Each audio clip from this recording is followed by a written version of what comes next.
Hi, Pace University New York City Welcome Center YouTube channel. It is Tour Guide Doug, and I am here making this video today to tell you all about my internship experience as a student at Pace University. Woohoo! So first, some background. Some of the internships I've been able to have since I've been a student at Pace include working with a company called Broadway Workshop, this incredible organization working with young actors as a training program. I was a marketing and social media intern with a company called Custom Broadway this past summer of 2020. I worked completely remotely, which was really interesting. I'll talk a little bit about that. This past fall semester, I've been a producing associate at Enco Creations, which is an LA-based arts nonprofit. A lot of my work was in producing and in drafting emails, but also some creative stuff like working on a new work series, all that fun, cool, artsy thing. And then this spring, I will be a remote intern at Late Night with Seth Meyers with the NBC Universal Company. And finally, the first internship I was offered as a Pace student was actually way back, right before the pandemic started. I had interviewed for a position at the Muny in St. Louis. It's America's oldest and largest outdoor musical theater. And hopefully this summer, as long as theater is back, I will be a directing intern at the Muny, which I am so excited about. So now I'm going to tell you a little bit about what my application process has been like throughout a number of different internships, and the ways that Pace students can get connected so they too can apply for all these great internships and hopefully hold some over their 4 years. So first things first, all internships really start with your resume. I think the thing about a resume is, of course, going after experiences, doing volunteer work, joining clubs and organizations, and doing your thing to pad up your resume in any way that you can control. But of course, you have to understand that there are things on your resume, and there are things also that maybe aren't on it that you can't control. And with that, I think a good strategy to keep in mind is building a relationship with our career service counselors as a part of the Pace University Career Services Department. A wonderful thing that they do is they can take your resume and work with you from high school once you arrive to Pace, and that was maybe the resume you used to apply to jobs around your town or something like that. They could use your experience from high school and help you format it and present it in a way that will excite a recruiter or will excite a hiring manager. Even if you don't have years and years of experience, goodness knows I absolutely don't, but I think it's a way about presenting the experiences that you have gained, and that will help in telling the hiring managers and the recruiters why you want the position. So I think it's really taking the time to work on your resume, and in the context of Pace, working with our career services counselors to make sure that you can have a resume that really works for hiring managers across a number of companies. And our career services counselors really do know a lot about the companies that our students like to apply to. So it's worth the ask, even if you're unsure. It's worth just having a conversation, and if they don't know, rather, you can tell them. You can explain to them, and they will use that information to help you from their years and years of experience in helping our Pace students. Another thing that you're going to see in a number of internship applications is a space for a cover letter. Sometimes it might say that it's optional, but my recommendation is always filling it out. I think a cover letter is a wonderful place to tell a hiring manager some things that maybe aren't on your resume, or connecting what is on your resume to the duties of the position at hand. You could write it in your voice, which is a lot more personal, perhaps, than a resume, and you could tell, an anecdote, right, about maybe why you are connected to the position at hand. There's a number of things you could do in a cover letter. Some advice I've heard on cover letters in the past is to keep them concise and not really go over a page, just to do it. That's just my experience. It is so non-objective. Nothing that I'm saying is objective. It's really, I'm just speaking of my experience and some things I've heard. And I think being concise, but also not being a robot, not just rewriting your resume in the form of a cover letter. I think a cover letter is a chance to provide that anecdote, to really show your voice, show yourself, show why you are passionate about the position, and not just explain why you're qualified and why you should have it, but to actually explain why you want to learn the company, why you want to grow with them, why your personal values align with their mission. Those are all things to consider putting in a cover letter that you might not be able to stick right in your resume.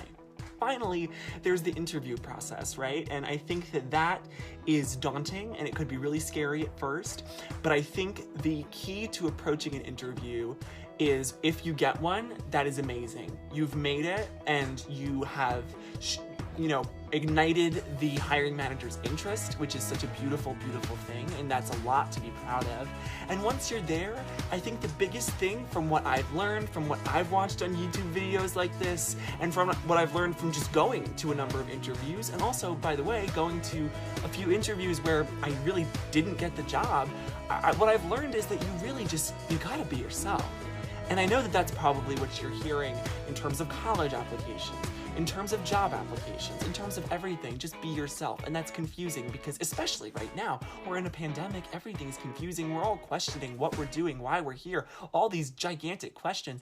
But I think that if you are passionate enough to submit that cover letter and to submit that resume, both of which take a lot of time and effort, if you have the passion to write those out and submit them to a hiring manager, then clearly you have the passion for this organization or company to talk about it freely, and to explain your passions without also, once again, verbatim reading your cover letter or just talking about what's on your resume. Provide stories. Ask a question. My very first interview, I did not ask a question, and it didn't go well. I didn't know that. I didn't know that it's, good and proper manners, perhaps, to ask a question. Come in with one prepared. They might not even ask you if you have any questions, but always having a question prepared to go into an interview with is a great strategy, because a lot of interviews that I personally have been on, the hiring manager has asked me if I have any questions. So it's worth it to come up with a question to go into your interview with. That's just a little tip, very specific. But in terms of being yourself, honestly, just explain your passion for the company. Explain how your life and your mission is connected to wanting to learn and grow with an organization, particularly if it's an internship, because you have to remember too, when you're applying for an internship, that's not a full-time, position where you're guaranteed this job for life. It's a growth opportunity, it's a learning opportunity where you're going to be observing and helping and learning. So it's really quite important to acknowledge those passions and to show them that this is what you want, that to learn and to grow with the organization is what you want. And write notes for yourself, write notes out before. With all these remote interviews too, it's important to not get caught up in the fact that you're in your bedroom. Like, I'm filming this video in my bedroom right now. You see my Kermit the Frog phone behind me. It's a very odd moment. I had a couple of interviews literally right where this camera is right here within the past couple of months, and it's bizarre. But I think that's something that's helped me with the remote process, which is the final thing I'll talk about since we're still in this moment of pandemic, has been to still dress as if it's a normal interview, and that includes wearing nice pants, because it really does change you. Like, for example, if I have a Zoom interview, I'll wear a blazer, I'll wear my collared shirt, and I'll wear a nice pair of pants. Although they can only see me from the top up, it gets you in a mindset, you know what I mean? It gets you in that professional mindset where you're gonna be giving your best work, and you'll be able to clearly express your passions.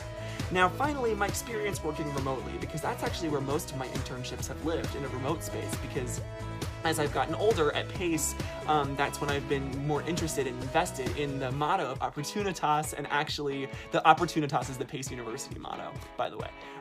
And actually going after those opportunities and stop waiting for them. Stop waiting until the time is right, but actually to go after them. Working remotely has been quite interesting. It's been beautiful to connect with people from across the country. For example, this job I did in fall, this internship with Enco Creations, I met this girl, Leah. She is this wonderful person who lives in Gainesville, Florida, and I knew that she was also a director and producer, and I asked her to direct in this show I was doing completely separately outside of Pace. And now we're great friends. And that was an opportunity I never would have had if I was not working remotely, because we wouldn't have been able to be in the same space. And I've met wonderful people from across the country in these remote internships, so that's a beautiful thing about it.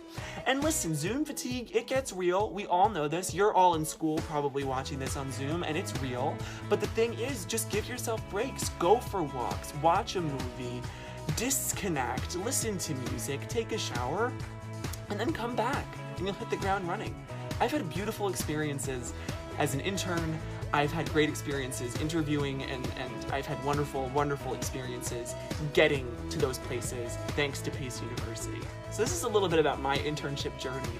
What maybe you might be asked of if you are applying to be an intern in a number of different industries, and what my experience has been working remotely.